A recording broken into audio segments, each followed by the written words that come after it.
what the OECD does is we get countries together, and one of the things we produce are what we call soft law.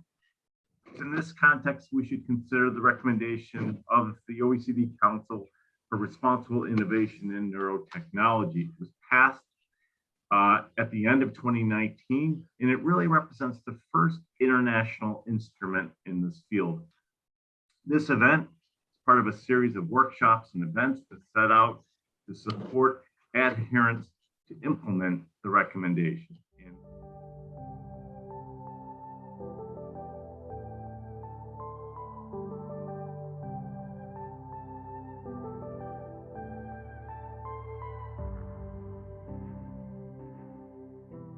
There is a potential downside to acting too quickly.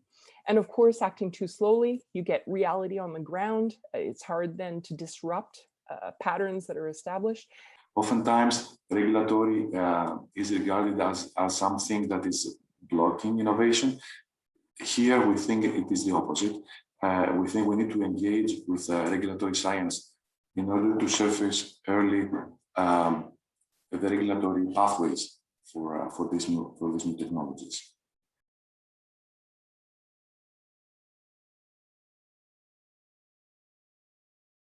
Producing all the devices and technology in the world doesn't do much for us if there's not trust in the products we are developing and if there is not a demand. And so the important thing here is really about how do we establish trust with our stakeholders so that these technologies can be adopted and disseminated into the communities that are asking for them and that need them.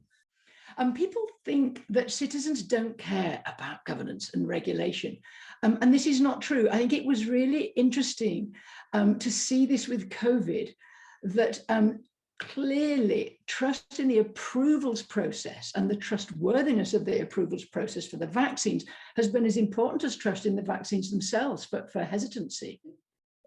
Recently, even with the pandemic and the effort in developing vaccines, the fact that certain group population were not addressed properly from the beginning onwards posed the question that the solution, even a vaccine that is going to be developed, was not being able to be prescribed to the broader population. So we should try to make a bigger effort at the beginning to have then a better result in the end.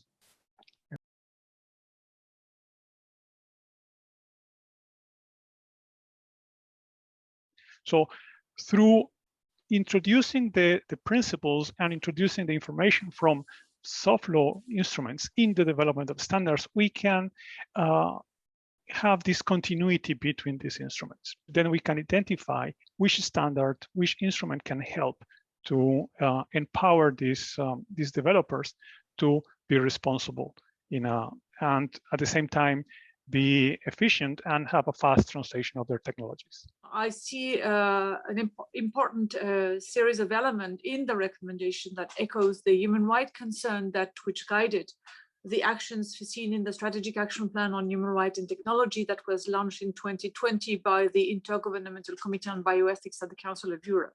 And in collaboration with the Neuro Rights Initiative at Columbia University and with other experts, we've defined a set of guiding principles for neurotech that we're implementing internally in IBM, but also that we're advocating and engaging. And it's a pleasure that we get to be able to have this dialogue with all of you today. So I want to thank OECD for that.